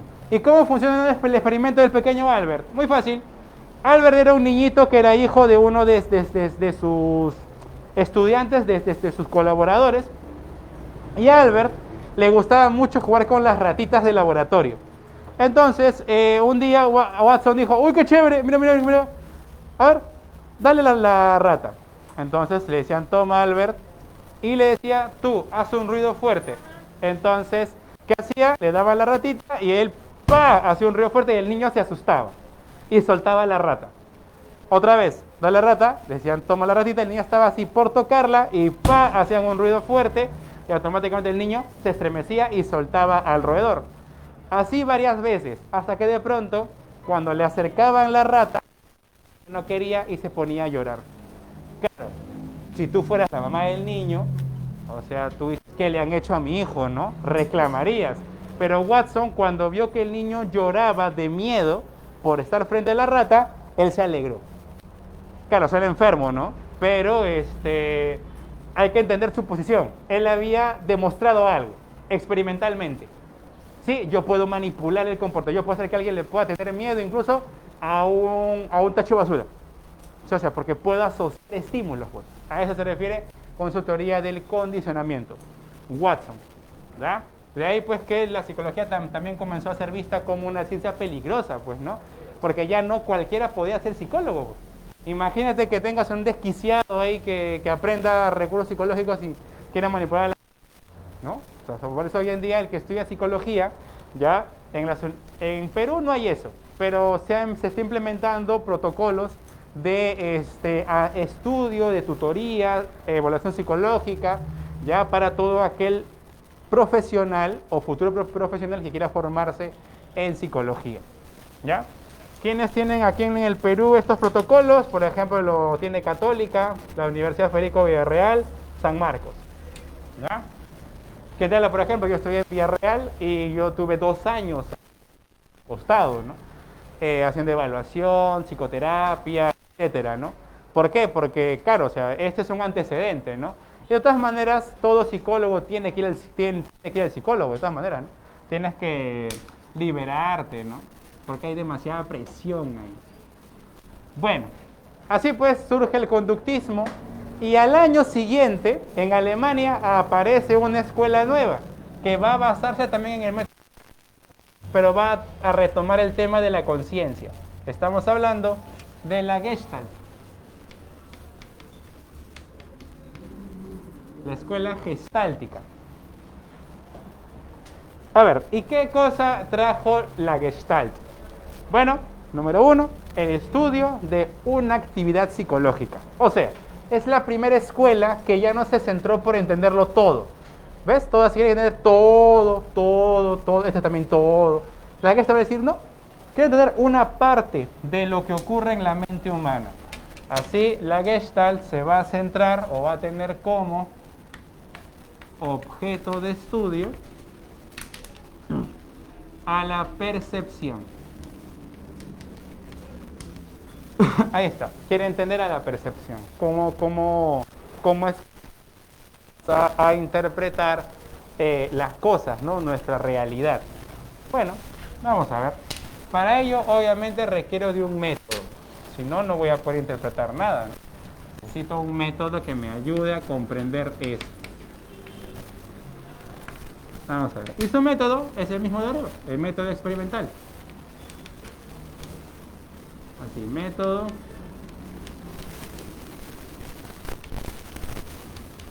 Método experimental. Muy bien. Dicho método, ya, lo van a aplicar al análisis de imágenes, porque la percepción es eso, es imagen, ¿no? Creo que esto lo hice acá, no me acuerdo. A ver, tengo una carita, ¿no? Ahí está. Sonriente, ¿no? Qué felicidad. Pero si yo hago así, cambia, ¿no? O sea, pasa de ser una carita feliz a una carita de, te voy a matar. O sea, cambia el aspecto, ¿no? Lo mismo, ¿no? Si seguimos haciendo otros cambios. Voy a borrar esto también. ¿Ya? O sea, la percepción humana va a ir transformándose en función de los estímulos que se vayan presentando. ¿Ya? Entonces, por ejemplo, a ver, ¿qué es esto? Voy a demorar desde acá. Ya está. Entonces, por ejemplo,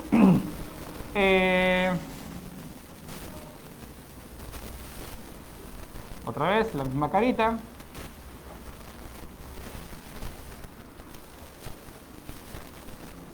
¿No? ¿Ves? O sea, simplemente son 3 líneas. Pero ya nosotros le damos un sentido, le damos un significado, ¿no? Pero de aquí ya cambia, ¿no? Ya no está cero, está como muerto. ¿Me deja entender? ¿No? Entonces, a eso voy, ¿no? Según los estímulos que se vayan incorporando a un objeto, nosotros vamos cambiando nuestra percepción. Otro ejemplo, no es lo mismo que tu amiga te diga, hola Francisco. Así, ¿no? Tú dirás, wow, qué bonito escribe, ¿no? A que te diga, no, hola, ¿no? Aquí yo le dejo de escribir, la bloqueo, ¿no? O que te diga, no, hola, pero así. Si estás enamorada, te asustas, ¿no? Otro, hola, pero así. Mira cómo se han reído, ¿eh? ¿Qué diferencia hay entre esta cara y esta cara? ¿La otra qué es? Kawaii, dulce, así tierna, kawaii. Mira, me van a ir un poco, ¿ya? Pero durante mucho tiempo, ya, quizás he perdido oportunidades amorosas por esto, pero yo pensaba que era gente que se burlaba de las personas con labio leporino. Sí. O sea, yo decía, oye, ¿por qué me has puesto eso? Y sí, de verdad, o sea, yo lo veía así, ¿no? Imagínense, yo tuve una adolescencia donde era muy distanciado de la gente. ¿Ya? Puede que no parezca, ¿ya? Pero he sido muy introvertido, muy tímido. Entonces, se está burlando de un labio leporino, o sea, de una persona con labio leporino. Y luego y te imaginas el insulto adicional. Ya pues sé que esto significa pues ternura, ¿no? Cansa, etcétera, ¿no? Pero bueno, ahí está. Como se dan cuenta, la percepción cambia según los estímulos que se vayan agregando o incorporando. Y eso es lo que van a estudiar los psicólogos de la Gestalt. Y el experimento de la naranja mecánica. A ver, ¿qué es lo que pasa con te refieres a la película, ¿no? Bueno, al libro también, al libro principalmente. La naranja mecánica ya trabajó, número 1, el modelo conductual, ya, porque estaba trabajando lo que es la asociación de estímulos, ¿no? En este caso, el protagonista, él tenía una disposición a la violencia. Entonces, lo que hacen en el experimento de la naranja mecánica es que él, cada vez que tenga un pensamiento violento o haya una condición de violencia, él pues tenga un rechazo a ella, ¿no? O sea, tenga un sentimiento de no querer hacerlo y que le genere náuseas, vómitos, ¿no? Por el desagrado, por el asco, ¿no? Si no le falla la memoria, en la película hacen que sus ojos permanezcan abiertos todo el rato con ciertas gotas para que no se resequen y vea escenas de violencia hasta el hartazgo, hasta el punto donde él sienta un rechazo por ellas. Ya el experimento de la naranja mecánica añade un elemento crucial, ¿no? Que es la variable extraña. Y es que mientras el chico estaba presenciando esta película, por detrás sonaba la quinta sinfonía de Beethoven, ¿no? Entonces, cada vez que él veía un acto de violencia, tenía náuseas, se sentía mal, pero también lo hacía con la sinfonía. O sea, también asoció esa condición de violencia a la música, ¿no? Pero eso es más acá, con el conductismo. ¿Sí? Ahí está. Muy bien, entonces ahí tenemos el modelo Gestalt. Y sus aportes, mira que acá no he puesto autores, porque sus aportes van a depender de sus autores. Ahora, en primer lugar, hay que llamar al señor Kurt Kafka. Kurt Kafka es uno de sus representantes. ¿Y él qué estudió? Bueno, él estudió la ley de figura y fondo. Así, ley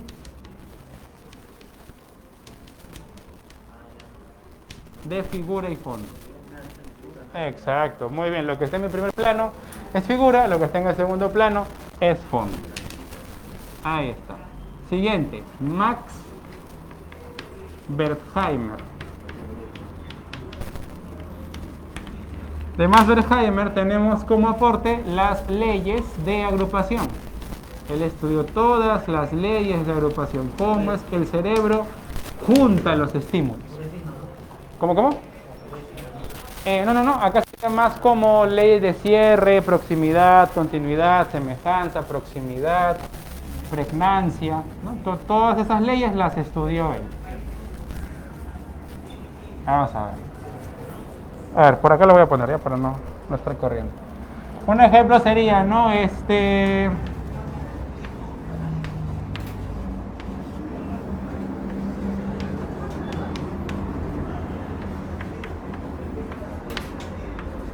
¿Qué dice ahí? No dice nada, ahí dice R4M1R, pero, muy bien, pero tú le das la mejor forma. Aquí estás aplicando ley de pregnancia, por ejemplo, darle la mejor forma, ¿no?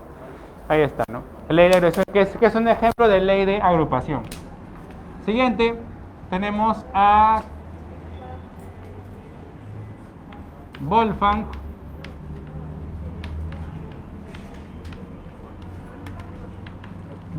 Köhler. Él desarrolló la llamada teoría del aprendizaje por insight.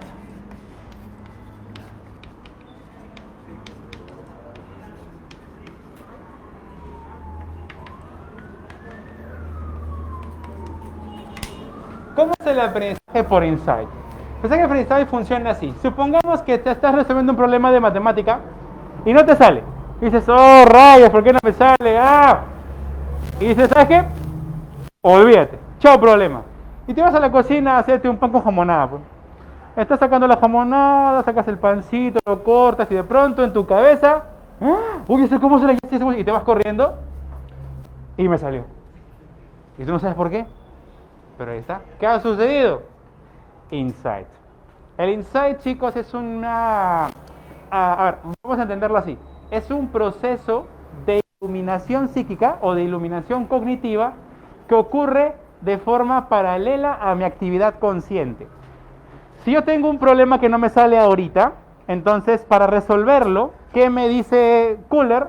Fácil, haz ahora otro problema que demande tu atención para que así el cerebro en paralelo resuelve el problema que estaba acá. En algún momento el cerebro va a encontrar la respuesta y se va a hacer consciente, insight, y tú retornas a resolver el problema. ¿Ya? Eso es insight. Para él, la mejor forma de aprender es estudiar y luego descansar un momento para que el cerebro ordene ideas. Estudio, por ejemplo, 45 minutos. Este descanso estoy haciendo insight. Otro ejemplo de insight sería que estás discutiendo con tu hermano, por ejemplo, o con tu hermana. Y tu hermana te ganó, pues te dijo algo que te dejó callado. Y tú te vas, pucha, me ganó, ya fue, pues. Y en el camino, ¡ay! ¿Por qué no le dije esto? ¿Ves? Te iluminas, ¿eh? Aprendizaje por insight, ¿ya? Insight. Sigamos. Kurt Lewis.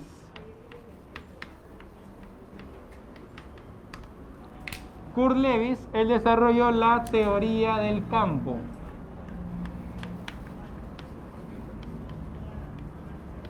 La teoría del campo, chicos, en psicología tiene que ver.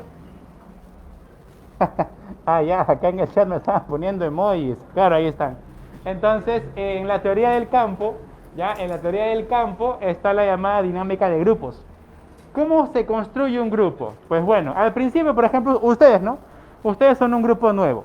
Entonces, que los primeros días o semanas no hablen entre ustedes, se separen, están como que, no, ¿quién eres? Hay distancia, ¿no? De ahí poco a poco se van formando las primeras alianzas.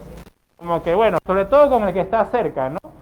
Oye, ya mira, tú préstame, ya, tú explícame, oye, dile al profesor, pues, ¿no? Luego se van formando ya los roles. Por ejemplo, aparece el líder, el colíder, aparece el flojo, el activo, etcétera, ¿no? Van surgiendo roles dentro del grupo. Esto también va a implicar los primeros roces, las primeras peleas. ¿Por qué? Porque puede que aparezca más de un líder. Entonces, si hay más de un líder, uno de los dos tiene que ser el alfa, pues, ¿no?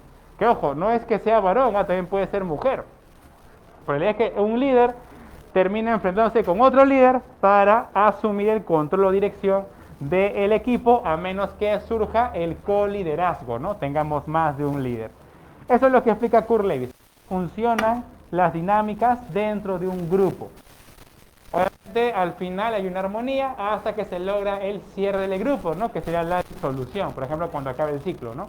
Se disuelve el equipo. Estos son los aportes de la escuela gestáltica. Lo siguiente, como verán, son ya décadas. Y es que aquí, así como en la Gestalt hubieron varios autores, pero todos ellos eran compañeros, estuvieron en el mismo año, aquí ya se coloca décadas, que son varios autores, pero que no es, pero pertenecieron a la misma escuela. Por ejemplo, en la década de los 30, vamos a tener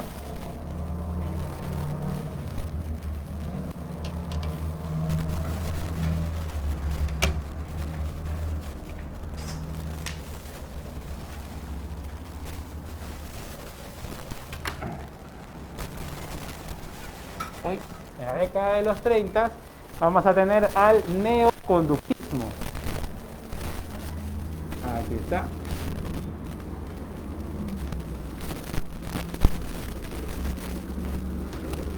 Ahí está, el neoconductismo. ¿Y de qué va el neoconductismo? Bueno, aquí aparece el señor Skinner.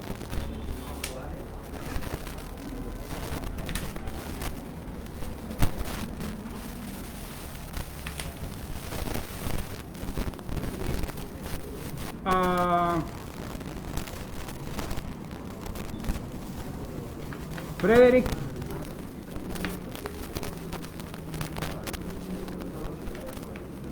aparece por primera vez el modelo skinneriano.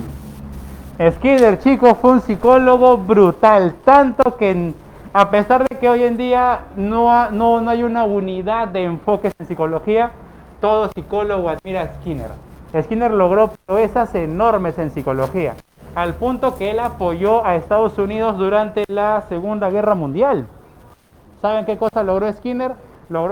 Skinner logró, escuchen bien, condicionar palomas para dirigir misiles. ¿Ya? Tú dirás, profe, ¿qué es? ¿En serio? Sí. Logró hacer que las palomas conducieran misiles. Está locazo, pues.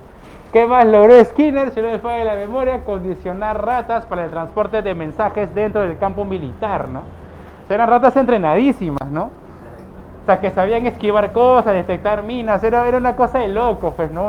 Eran ratas Ranger, pues, ¿no? Sí, sé que suena gracioso, pero es enorme, ¿no? El conocimiento de palomas mensajeras también se lo debemos a a Skinner, porque él lo que hace es sistematizarlo, ¿no? La manipulación de cualquier tipo de comportamiento animal, todo eso lo logra Skinner. Por ejemplo, ¿cómo logro que mi perro se siente? O sea, aprenda a sentarse cada vez que yo le digo sit. O sea, ¿cómo hago eso? Pero así, para hacerlo ya, rapidísimo. Fácil, consigue el alimento que más le guste a tu perro. Haz que tu perro mire el alimento y ponte frente a él. Y lo que vas a hacer es esto. Vas a darle, pero tú avanzando. El perro va a retroceder y en algún punto se va a sentar. O sea, vas a avanzar y él en algún momento retrocede y se va a sentar. Cuando se siente, le das el premio. ¡Pac! Eso lo vas a repetir unas 6 veces. Luego vas a seguir y le vas a dar y vas a decir sit. O sea, cuando se vaya a sentar, le dices sit, vuelves otra vez comida, frente a ti, sit, y le das comida. Y ya está. La próxima vez simplemente está frente a ti, sit, el perro se siente y le das. Ese es Skinner, ¿no? Es condicionamiento, pero ya, es como esto brutal, ¿no? Porque él va a introducir el condicionamiento operante o la teoría del moldeamiento psicológico. ¿Ya? Ya, pues Skinner, pues este es otro level, pues, ¿no? Skinner revolucionó la psicología. Su objeto de estudio sigue siendo la conducta. Sigue siendo, ya no habla de conducta observable, decirle conducta es una y punto, conducta. El método sigue siendo el mismo.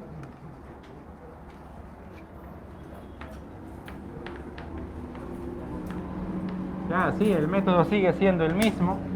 Tenemos acá el método experimental.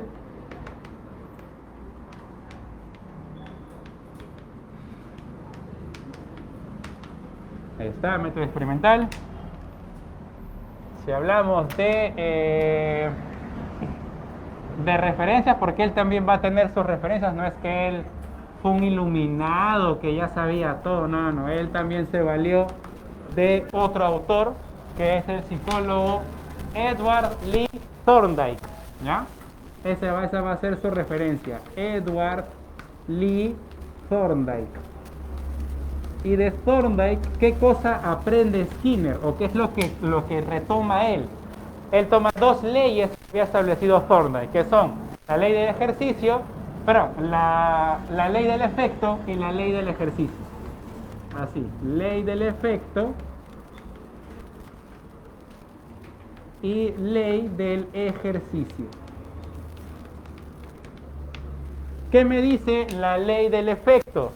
El efecto me dice que toda conducta se aprende cuando se resuelve de forma exitosa. Eso es ley del efecto. Ley del ejercicio, ¿qué es? Es que toda conducta exitosa se perfecciona si se repite una y otra vez. ¿Ya? Esas son las 2 leyes que Skinner incorpora a su principal aporte, el condicionamiento operante. Ahí está. El principal aporte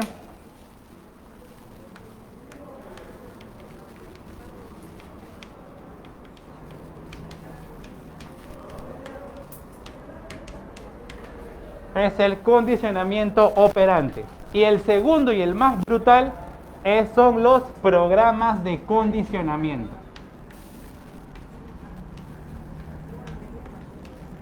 Programas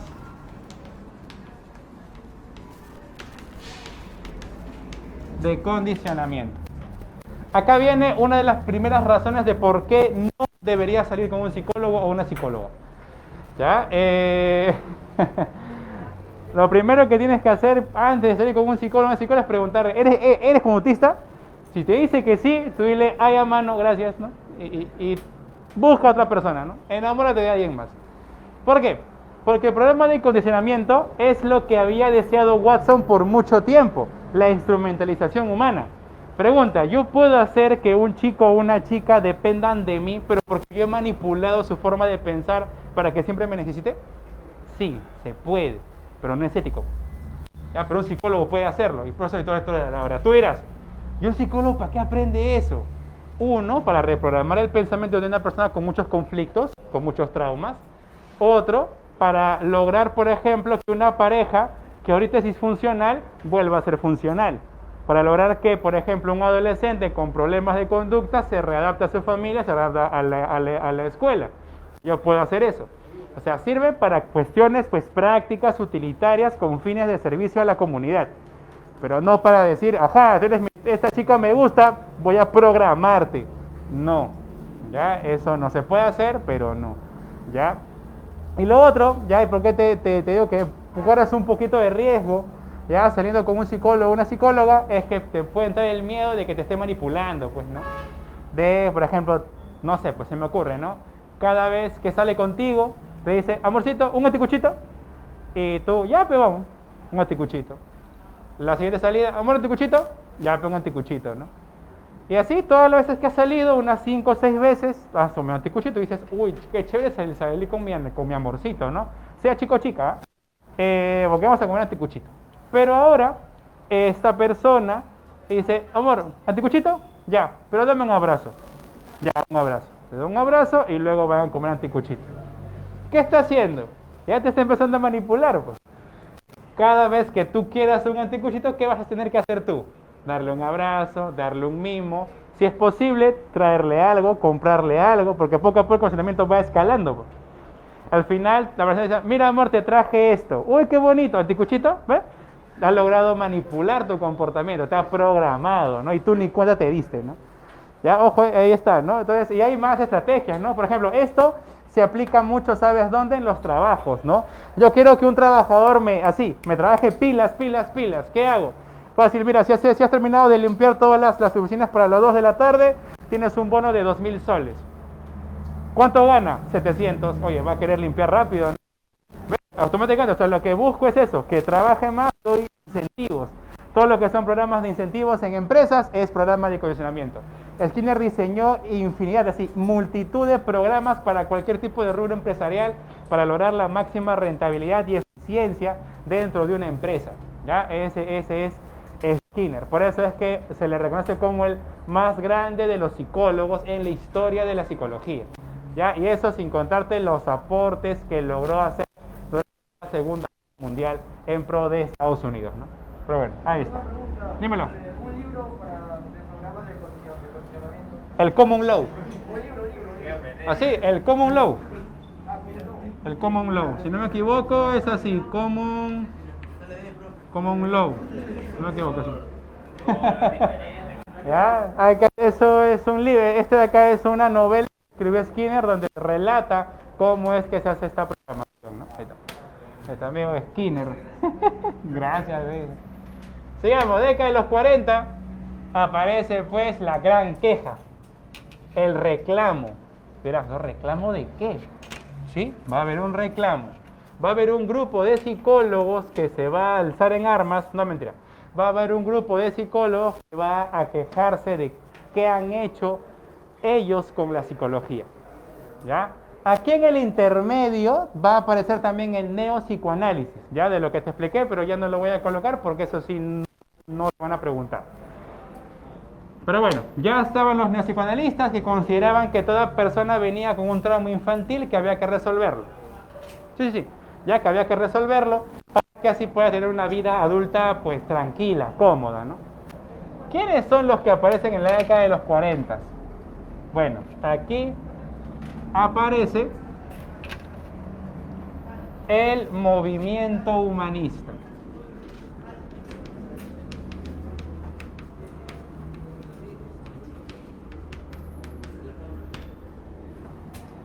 Ahí está, el movimiento humanista. ¿Y de qué va este movimiento?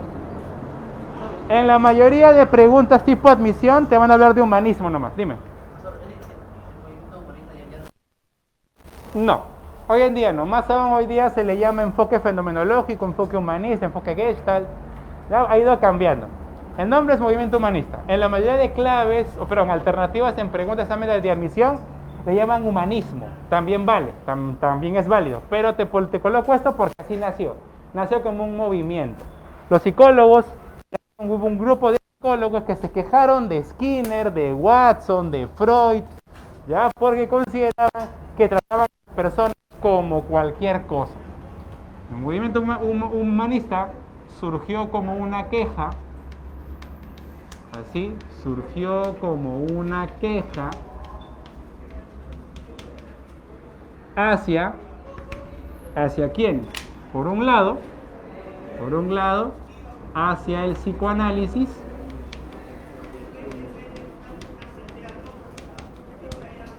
Según los humanistas, tratan a las personas como si estuvieran enfermas, así.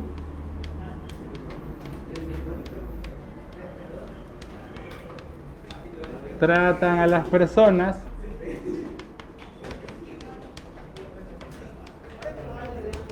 como si fueran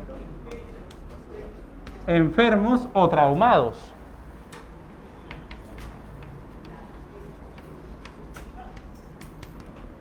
Y también se quejaron del conductismo, tanto del conductismo clásico como del neoconductismo. ¿Qué decían los humanistas? Que los conductistas tratan a las personas como máquinas, como robots programables.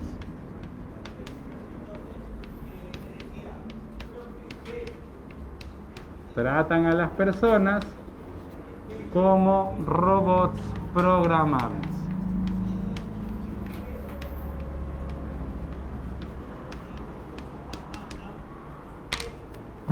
¿Sí?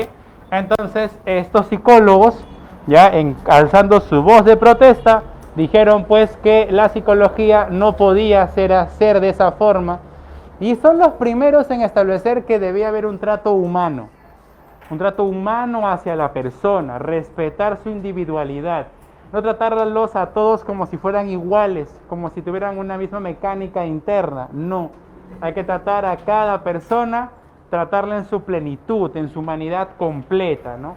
Así pues es como los humanistas, ¿sí?, establecerán una nueva forma de entender a las personas.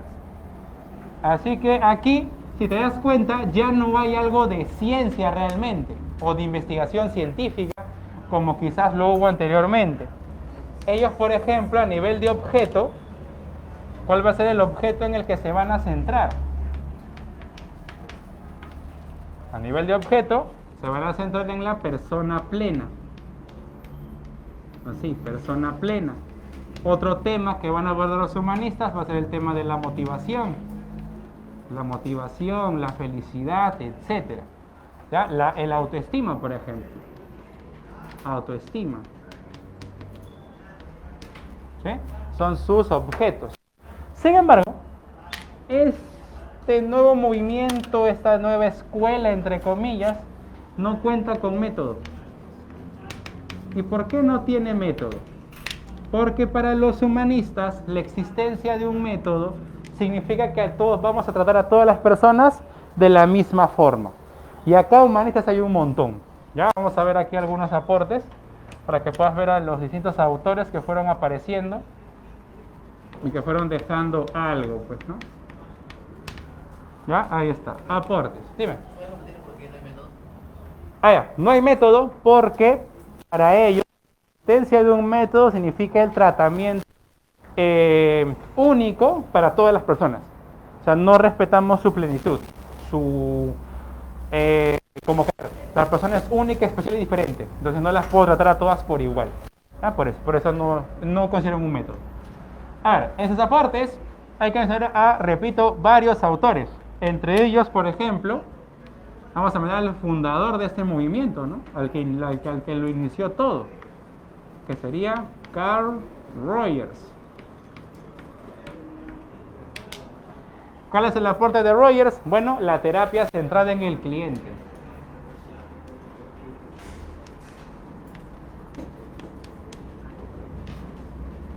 Terapia centrada en el cliente. ¿Y de qué va esta terapia? Pues fácil, lo que ves ahí, cliente. La persona que llega a consulta no es un paciente porque no padece algo, no está enferma, no tiene un trauma. Es un cliente porque va a pagar por un servicio que implica ayudarle en algo, en lo que necesite.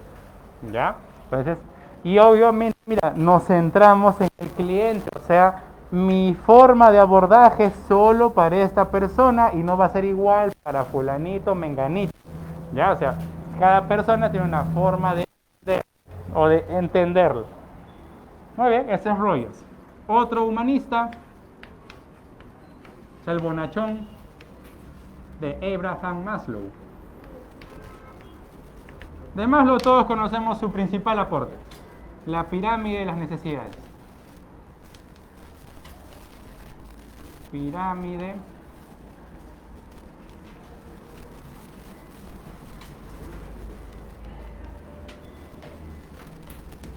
de las necesidades. Según Maslow, para poder llegar al éxito o a la plenitud, hay que satisfacer en orden las necesidades humanas, ¿no? Como por ejemplo las fisiológicas, de seguridad, de estima, etc. ¿Ya? Ahí está nuestro amigo Abraham Maslow. Otro, Fritz Perls. Fritz Perls, que nos va a enseñar lo que conocemos hoy en día como la oración del psicólogo humanista, o lo que él llamó el respeto a la persona, ¿sí? Posiblemente la identidad. Identidad y autoestima.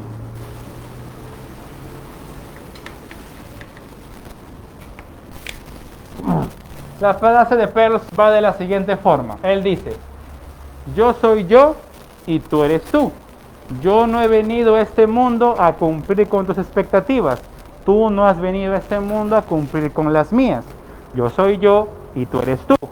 Si algún día llegamos a encontrarnos, maravilloso. Y si nunca nos encontramos, pues nada podrá remediarlo. Yo soy yo y tú eres tú. ¿De qué va esto? Fritz Perls lo que buscaba con su forma, o sea, su forma en la que él desarrolló este movimiento, es que las personas comprendieran que no están aquí para caerles bien al mundo, pues, para caerles bien a todos. Puede que le caigas bien a unos cuantos y está correcto, y si no le caes bien al resto, pues qué problema hay. Tú no vas a dejar de ser quien eres para que los demás te acepten. Tampoco vas a cambiar a los demás porque no te gustan como son. O sea, así como tú quieres que te respeten en tu identidad, tú también respeta a los demás en su identidad. Ahora, ¿qué también nos enseña Perls? Que, o sea, aquí está la segunda parte de esta oración que escribió él, es que siempre aprendemos de todas las personas, sean buenas o malas, siempre se aprende. Ojo, por ejemplo, ¿no? Y acá hay que tener cuidado porque acá sí hay que hacer una corrección a Perls, porque a veces Perls también romantizaba muchas cosas, ¿no? Él decía: si yo tuve una pareja que me maltrataba, pues yo le tengo que dar gracias a esa persona porque me enseñó ahora a darme cuenta de que no tengo que aceptar ningún maltrato. Y ese es Perls. Pero ahí, si te das cuenta, está romantizando ¿qué cosa? La violencia, pues. O sea, gracias por pegarme, ¿no? Porque gracias a tus golpes, ahora nadie más me va a golpear. No, pues no. Ahí sí hay que corregir a Perls, ¿no? O sea, no es tampoco romantizar la violencia, no es agradecer a esta persona, ¿no? Pero sí es entender que hemos obtenido un aprendizaje y que esa persona también debería aprender, ¿no? Ahí está, Fritz Perls. Como se darán cuenta, chicos, el movimiento humanista se alejó mucho, ¿no? Mientras acá yo te hablaba de manipulación, acá te hablaba de experimentos, formas de aprendizaje, o sea, aquí el movimiento humanista pues se fue volando, pues, ¿no? Fue volando por ahí a la terapia, a la comprensión humana, a la reflexión.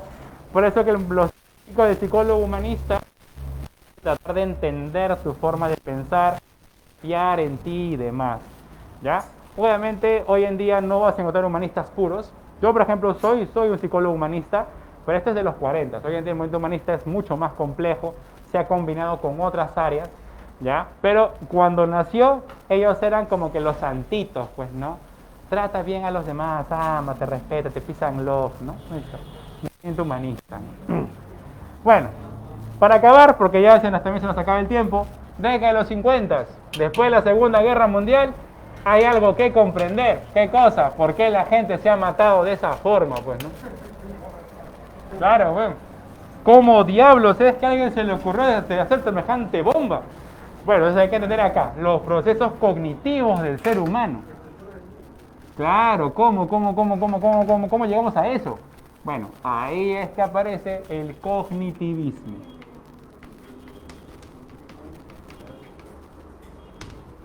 El cognitivismo tiene un montón de autores, ya lo vamos a escribir ahora, ¿ya? Pero a ver, rapidito, el objeto de estudio Sí, es una escuela, es una escuela. El objetivismo tiene como, perdón, el cognitivismo tiene como objeto de estudio, ¿ya? A los procesos cognitivos. Así, procesos cognitivos. ¿Y cómo los va a estudiar? Pues de dos formas. Los va a estudiar, a ver, método. Los va a estudiar bajo el método experimental.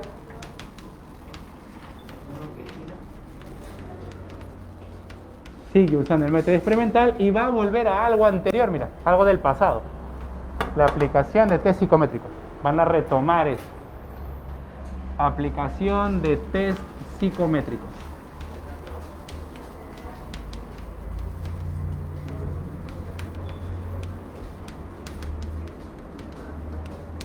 Ahí está. ¿Quiénes son los que aparecen aquí? ¿Quiénes son estos psicólogos que quieren entender el proceso psíquico cognitivo? ¿Por qué es que llegamos a hacer las atrocidades que hicimos durante la Segunda Guerra Mundial? ¿Por qué las personas se ensimismizan tanto en sus problemas y no logran salir o resolverlos por sí mismos?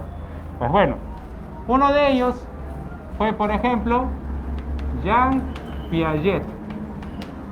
Jean Piaget es el principal teórico en el descubrimiento del desarrollo cognitivo. Desarrolló la llamada teoría genética.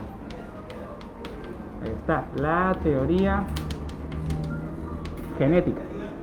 Otro autor importante del cognitivismo va a ser la figura de Robert Sternberg con sus modelos triárquicos. Ya va a desarrollar los llamados modelos triárquicos. Por ejemplo, la teoría triárquica de la inteligencia, la teoría triárquica del amor.